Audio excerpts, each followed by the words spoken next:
Good afternoon. Shall we have no piano, so we will say the Pledge of Allegiance. I pledge allegiance to the flag of the United States of America and to the republic for which it stands, one nation under God, indivisible, with liberty and justice for all. And Carol Jordan will introduce our members and do the Rotary Minute.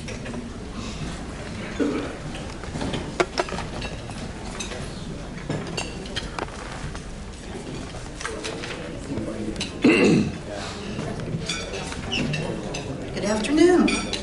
We have several guests today.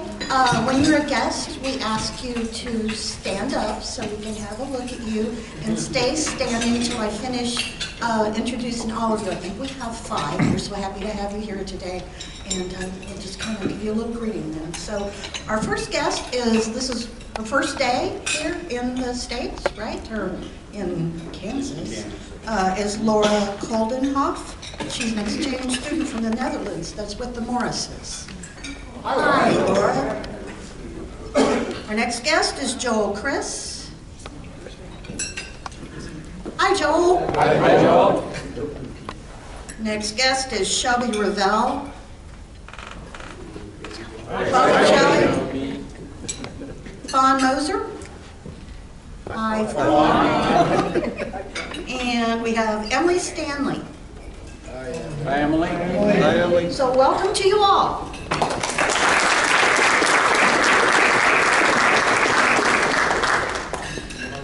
So I wanted to thank our president for letting me use today's Rotary Minute to talk about a fun event we have coming up. It's our September service project. So I'm Carol Jordan, and my co-chair didn't make it today because she's a physician and keeps having to work. It's Laurel. But we have, on September 12th, we're going to be at the Kansas Water Festival. We'll have 2 stations there, which we are doing an interesting thing, teaching kids about the water cycle. We have those 2 stations, and we're hoping to get 4 volunteers for each station for a couple of shifts. And Ryan over there, who formerly had red hair, has the sign-up sheet, so we're doing it the old way. We'll get your email and your name, and I swear it will be fun. And I will send you an email with a packet of information that will help you know what you're doing when a whole bunch of 4th graders show up and want to roll the big dice. So, has anybody done this before?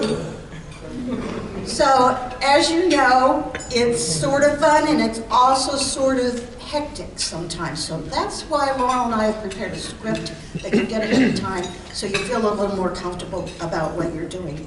The Kansas Association for Conservation and Environmental Education, it's called CASE, is the sponsor of the Water Festival, and they're one of our nation's oldest educational groups for conservation and ag education. You know, Rotary cares about water, and so does Casey. We know that water is going to be one of the most important things, both quality and availability of water in Kansas the next 20 years and around the world in the next decade. So it's important to get the kids early and teach them about how water and the water cycle works. So our program is called The Incredible Journey. Illustrates how the water molecule goes up into the sky because of the sun, comes down as rain or snow, ends up in an animal or a glacier or a lake or whatever, and then makes that journey again. So we have the kids roll giant dice, and they make bracelets that they take home with them too. This event is at Garfield Park. It's on September 12th. We have a sign-up sheet. Promise you that it will be fun, and promise you that I'll get you some information so you'll feel comfortable with what you're doing there. So please have a fun day with us. Our volunteers get all the water they can drink. We do this rain or shine because, well, it's all about water. And sign up. I'll send you more info. Thanks.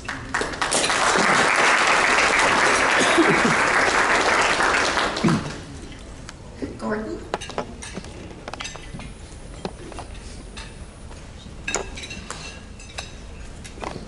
Thank you, Madam President.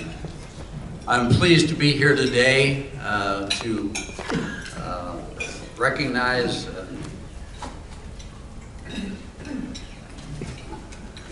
sorry about that. Recognize a student, but more importantly, to remind us all that Francine Hines was an outstanding Rotarian. She was just the epitome. If you had a dictionary, her picture would be next to Rotary, because she served the community and she served the state. And you know, she wasn't even born here. She was born in Belgium and came to the United States as a war bride in 1946 and became a citizen in 1951. Took a very, very active role in Topeka in the community, was on the board at Washburn University, and she was very committed to education. And as a result of that, a long time ago, she started the educational scholarships for international students at Washburn University. And while Francine passed away in 2006, her legacy lives on. And this club, all of you, have contributed to that and have voted to rename this scholarship the Francine Hines Memorial Scholarship. It's for international students attending Washburn University, and we have one of those students with us today. Her name is Xingha. Close? Is it close? She goes by Holly, and I'd like our Holly to come up here, please. Come on. And Holly has an interesting story, but first I want to recognize an individual who has worked with us worked with me for at least 20 years on this scholarship. And you all know him, and he's with the South Topeka Rotary Club. He's also on the faculty at Washburn University. Wiley Zhang, please welcome him.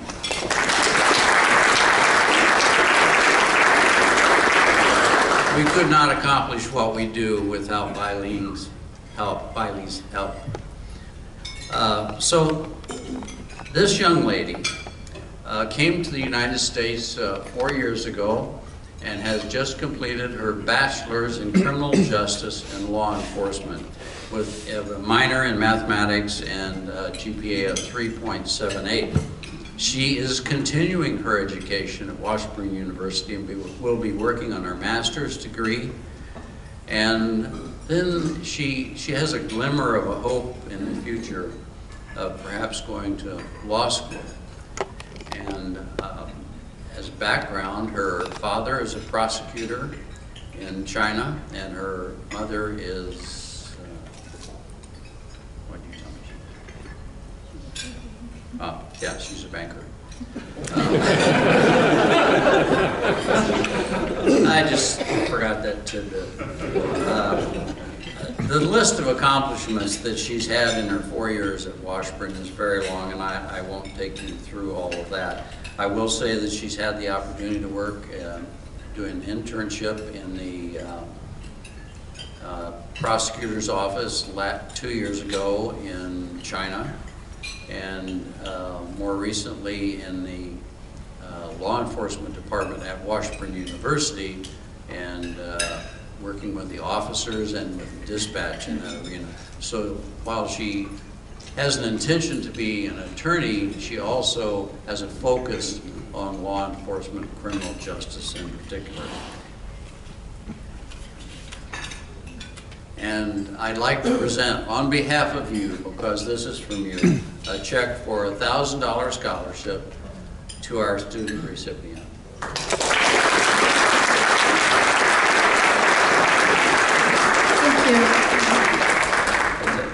And we're also giving her Rotary Connects the World coin. Enjoy. Thank you all very much.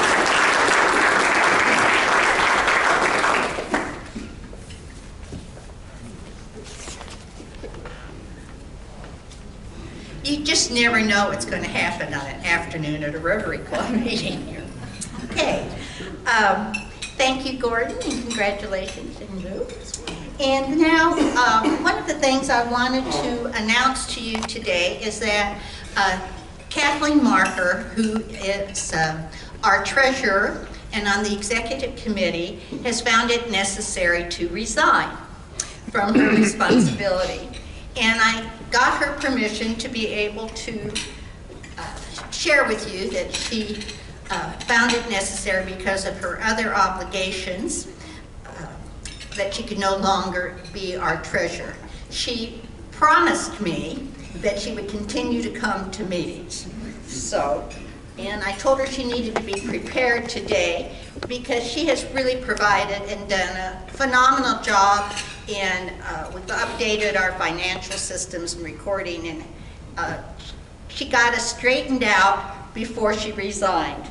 So I wanted to give her a little token of our appreciation and a smiley face.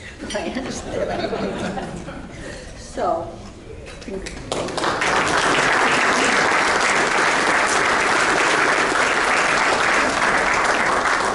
we have a couple other things that I wanted to share with you. One of my goals this year, and as I shared with you at our first meeting for the year, is that Rotarians make a difference. And I want to recognize that throughout the year, Rotarians in our club who have done something quietly that's made a difference in our club. And so the first recipient of this is Dick Knoll. And you need to come up, Dick. He's giving me a scowl. And he too gets a smiley face with that you've made a difference. Wow. Not sure how, but it sure is nice to be here with you all. Well, if you don't interrupt me, I can tell you why. Oh, thank you. So, there were a number of people that helped our move from the Ramada Inn to the YWCA, and some of them will be recognized later in the year. But Dick did me a big favor by analyzing what kind of phone system we should have. Now that sounds simple, but the Y doesn't have phone lines normal to come in it, so it's not like you just move your phone line from one address to another. It really did require a lot of research, and Dick did it, and I'm appreciative of it. Well,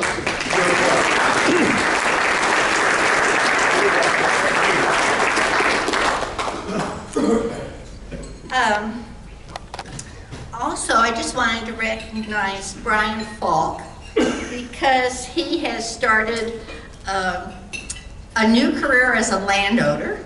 He has purchased 6 apartment buildings that are on 6th Avenue and is updating them. They're 130 years old, and he will continue their historical significance, and I just thought we should all congratulate Brian for that.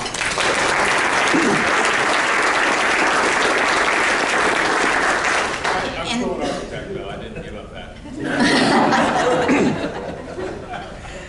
Okay, and so now we'll have Susan Mach introduce our speaker for the year.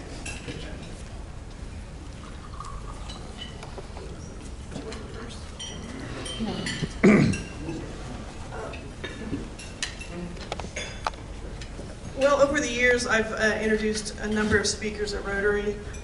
As it so happens, I introduced the then director of the Topeka Zoo about, I don't know, maybe 14 years ago. So I'm going to take you back a little bit. Little did I know that day, back then we used the head table system, where I was sitting here and the speaker was right over there, and we had the long draping tablecloths. I didn't know he brought a snake with him. Some of you may remember this. There was a little pet carrier and he had a snake. So he brought the snake out and he used that at the beginning of his presentation. And I mean, it wasn't, I mean, I have a healthy respect for snakes. It wasn't that big, but, and then he kind of wadded it up and he put it in his blazer pocket. And you can imagine, as I sat here, his blazer blazer pocket with snake was like this. It didn't take more than 30 seconds before the snake, I don't know if it can see me, but it was looking at me, and then it climbed up him, and then he would grab it and he would stuff it back in the pocket. And in 18 years, I don't know, we can all do the math, how many Rotary meetings I have been to and how many speakers I've listened to. And that was the longest Rotary meeting I have ever been to. So, fast forward to this week, and I get an email from Marie Pico. Susan, we'd really like you to introduce the speaker at Rotary this week, and it's the director of the Topeka Zoo. And I thought, wow, that's not a good idea. So then I went to the website and I looked it up and I thought, okay, I can do this. And then you can imagine my surprise when the topic is about sharks. I have checked under the table. There's no pet carrier. Anyway, Branden Wiley's here today. He is our speaker. And you did not bring a snake. I did not. Or a shark. But we're still, as you all know, Branden, you've spoken to us. We decided 3, maybe 4 times. We've been to the zoo. He's always a great speaker. You've been there for over 9 years, maybe? So please welcome. I think it's going to be a great program.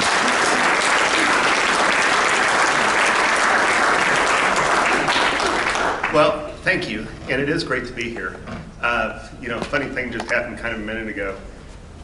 There's always that speaker anxiety, but when you see your computer about ready to restart, it goes up a notch. So I did actually bring something with me, but it's not here. And I'll get to that here in just a second. I need to start really with an apology. When Marie called me to see if I'd be willing to speak here today, the answer was absolutely, of course, and looking forward to it.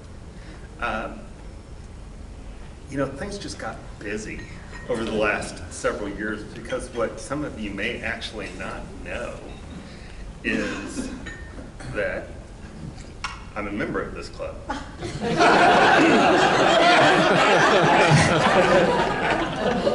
Didn't realize that was going to be so funny.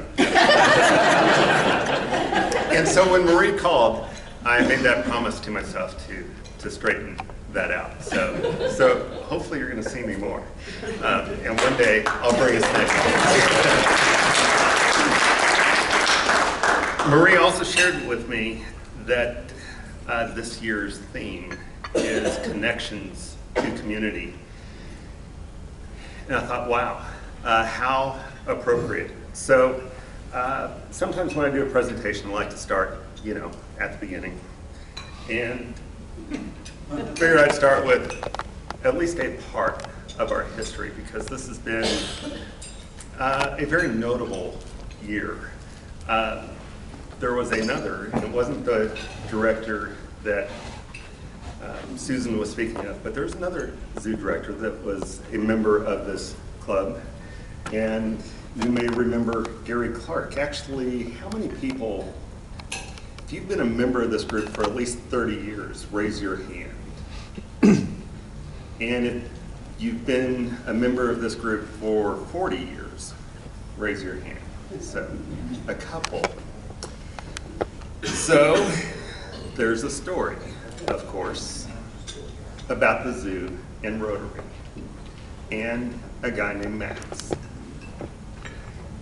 And the story, at least the way I heard it, and I've come to know enough to know not to believe everything you hear, but the way I heard the story, and maybe some of you that have been around for a few years can confirm it, that Gary Clark was the speaker at a Rotary meeting, the downtown Topeka group, and talked about this great plan to bring a gorilla to Kansas, the very first gorilla that was ever going to come to Kansas.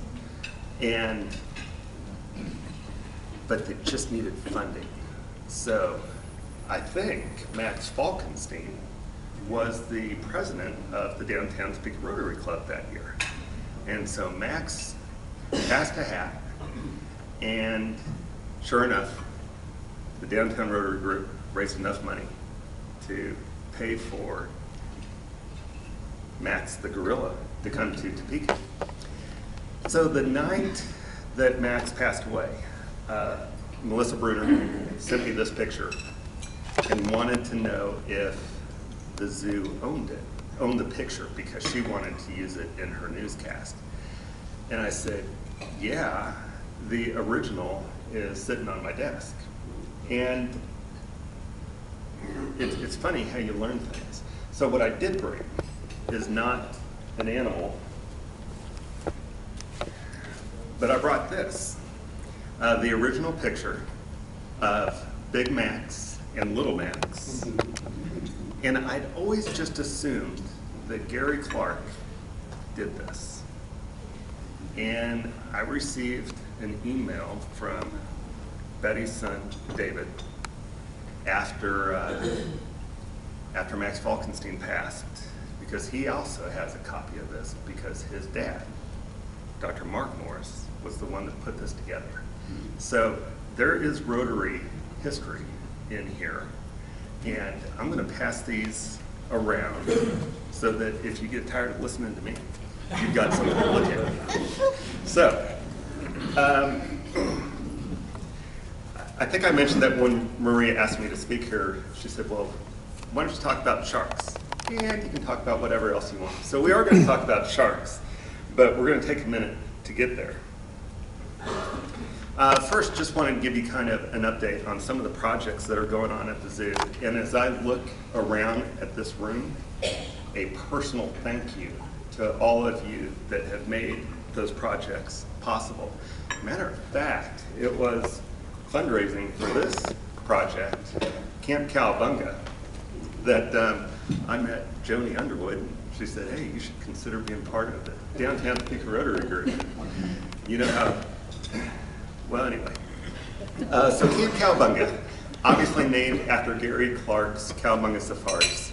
Phenomenal project. It's where Frida lives at the zoo. And it's just been an amazing journey and an amazing experience. The first project of a master plan that will really take care of the long-term future of our zoo and keep our zoo fresh and current for the next several generations to come. If you have not been to Camp Cowabunga, call me, because you need to see it. It truly is a remarkable experience, and now it is a place that holds Topeka history. Gary Clark's collection of artifacts that he collected on his 140 safaris live permanently at Camp Cowabunga at the Topeka Zoo. Now, if you come to see it, you're going to notice a brand new stormwater management project that's been installed in part of Gage Park. The kind of funny but not funny story there is when we were building Camp Cowabunga, the city of Topeka got a visit from the EPA, and as it turned out, the EPA helped us realize that in the more than 100-year history of Gage Park, stormwater management had never been addressed. Well, it's been addressed now, at least for the east 80 acres of the park, and that never would have happened without the support of the Topeka City Council and the great work of KBS, who's represented here in this room. So there's all sorts of community connections that you find at the zoo. So when you come to see Camp Cowabunga, check out the new storm drainage project. And when you're looking for a place to park, you're going to get to see the progress on a project that we call Kay's Garden. Kay's Garden is going to be, when it's complete, a world-class Japanese garden right here in the heart of Topeka. But it represents much, much more than just that. It's named after, of course, the late Kansas Supreme Court Chief Justice Kay McFarland. who provided a legacy gift to this community of a world-class Japanese garden. Her notion was one of creating a space of serenity where one could contemplate. And you have to wonder, that was so important to her. You have to wonder, as she looked back at her career as a Supreme Court Chief Justice, the times when she needed a place to contemplate in a serene space. So there's another piece of this building that will be a gallery. And within the gallery is an area that will inspire children to achieve. We don't so much care about what they achieve, but we just want to plant that inspiration in them that, you know, Kay broke through glass ceiling after glass ceiling after glass ceiling. A farm girl from Topeka did that. Any child that comes to this zoo and experiences this exhibit has that same opportunity. Which is my segue to talk about the impact that our zoo, and by that I mean your zoo, has. We see about 213,000, well actually I need to change how I say that. Last year we saw 213,000 people. We're actually on track this year to see 225,000 people. So why is that significant? There's a couple things about it. Number one, we do have data now that shows that about 43% of our attendance comes from outside of Shawnee County. We can point to the fact that we are actually a regional draw and that we serve a lot of Northeast Kansas. The other interesting thing, of course, is that of that 225,000 people, half of them are going to be kids between the ages of 2 and 12.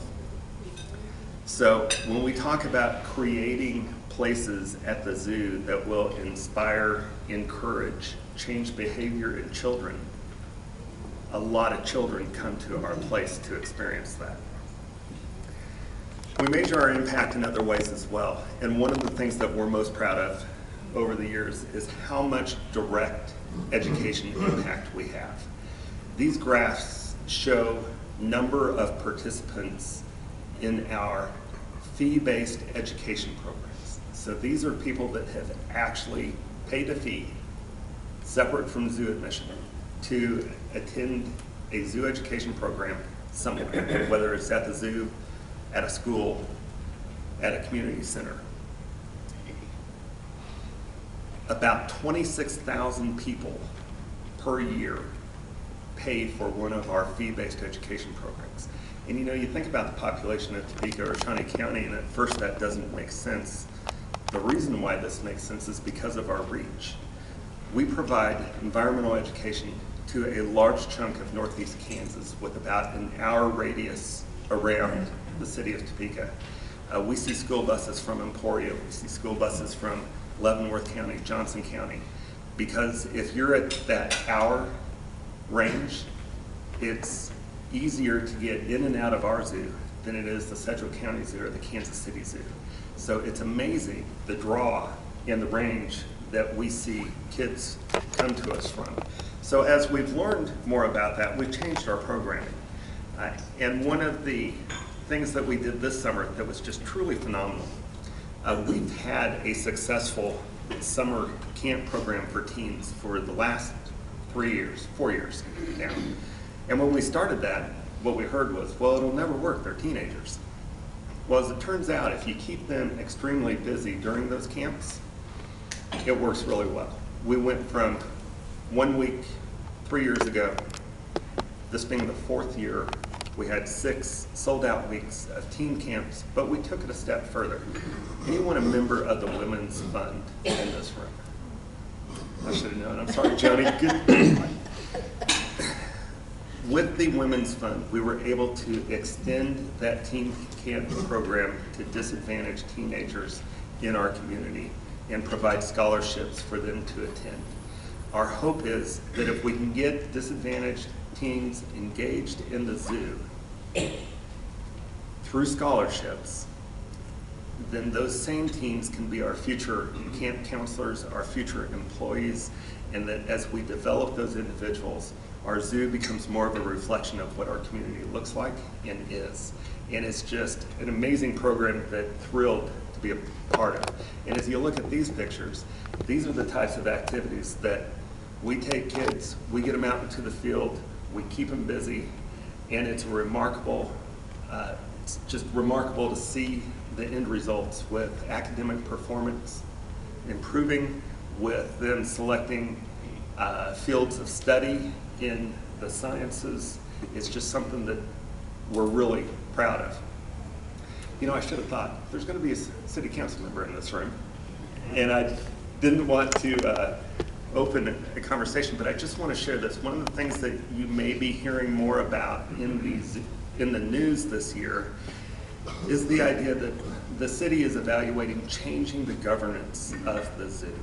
And when we first started talking about this, it came across as a really scary topic. So I'm going to try to make it really simple and relatable. With me today are two guests, Fawn and Shelby. The three of us actually represent two different organizations.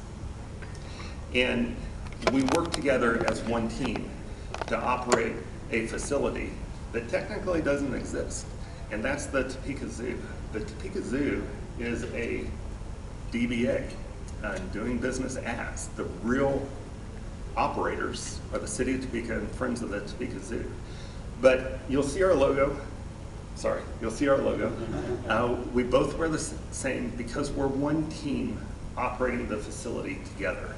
We think we're at a crossroad now where it makes more sense to really combine under Friends of the Zoo in a way that you have the same people doing the same thing, the same jobs, but it creates an opportunity where the revenue that's earned at the zoo can stay at the zoo to be reinvested into the zoo without it having adverse tax consequences on the citizens of Topeka. And so that's why it makes sense. That's why we're super excited about it, because it's our next big step in the future of the zoo. Because we've got a plan, and it's a big one. And it's a plan that centers around continuing the redevelopment of the zoos so that the zoo is available for generations to come. I mentioned Camp Cowabunga, I mentioned Kay's Garden. We're already starting to work on the project that will be after Kay's Garden. Now, I told you we talk about sharks. So we all know this, right? I mean, we just heard about the water event, and the reality is that our world is one source of water that originates from the oceans. And we wanted to take an opportunity to connect our community to ocean conservation because water is dramatically important. So at the zoo this summer, we do have an engaging experience that has bamboo sharks, southern stingrays, some sea stars, and we encourage kids and adults, kids of all ages, to reach in, touch the animals, make a connection, to change the narrative, to learn how important sharks are to the ocean and the oceans are to Kansas through this experience. And we do that because we want to make those connections to inspire in every child that every time they make a choice, it's an opportunity to make a change. And the more positive changes we can encourage them to make as they grow and as they become involved in this community, the better our entire community will be. I'm going to switch to a very brief video. I think. Not that one. Okay, didn't have time to show this one? Go to kaysgarden.org. You can watch it on your own.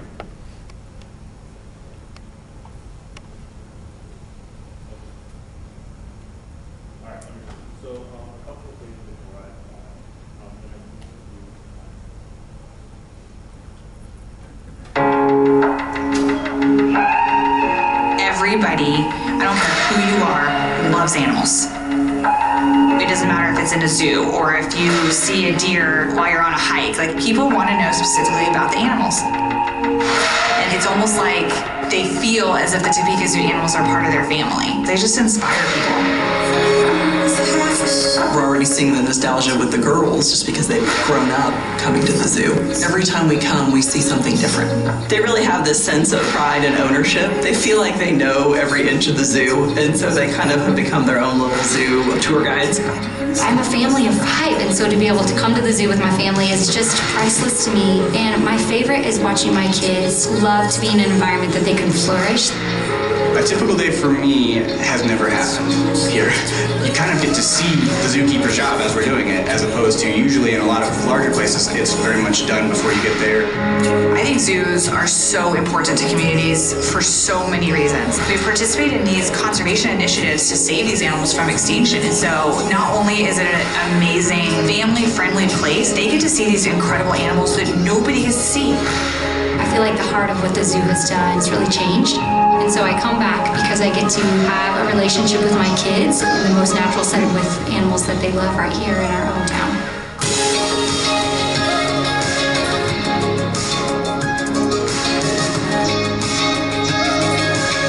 If folks aren't familiar with and fully involved in their local zoo, they might not fully appreciate all that goes on.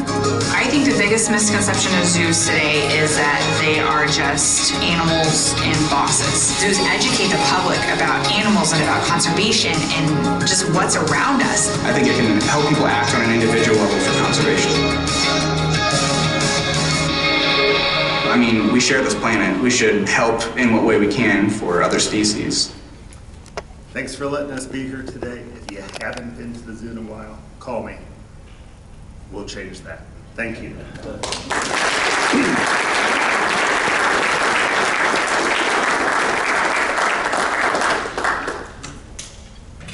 Wasn't that phenomenal? I loved seeing the beautiful colored birds. So, Branden, I don't know if we were doing this practice the last time you were at a meeting or not. But we, instead of giving our speaker a pen or something, we asked them to sign a book, and that book will go to Ross Elementary School. We also give coins, and the theme this year is Rotary Connects the World, so there's a coin for you too. Thank you, Joey. And because Shelby and Fawn are near and dear to me, we have coins for you too. So they're very instrumental in the work that occurs at the zoo. So thank you all very much.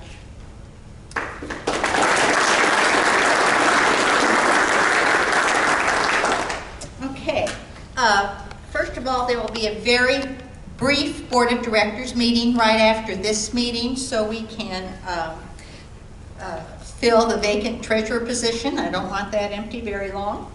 And then Linda is not here today. She's dealing with some health issues, but we were planning a special celebration for her retirement near the end of September. I think it's the 27th, but okay, Stan's shaking his head. He keeps me out of trouble. Anyway, this is an opportunity that if you wish to make a contribution to her retirement gift, you can, I'm surprising Russ with this, hopefully you can just leave it there at the back table, and we will also do another secretive collection. I don't know how we'll do it because she's usually here sitting around. We'll have some colored envelope or something on the table if you wish to make a contribution to her retirement. Next week our meeting is here at the conference center.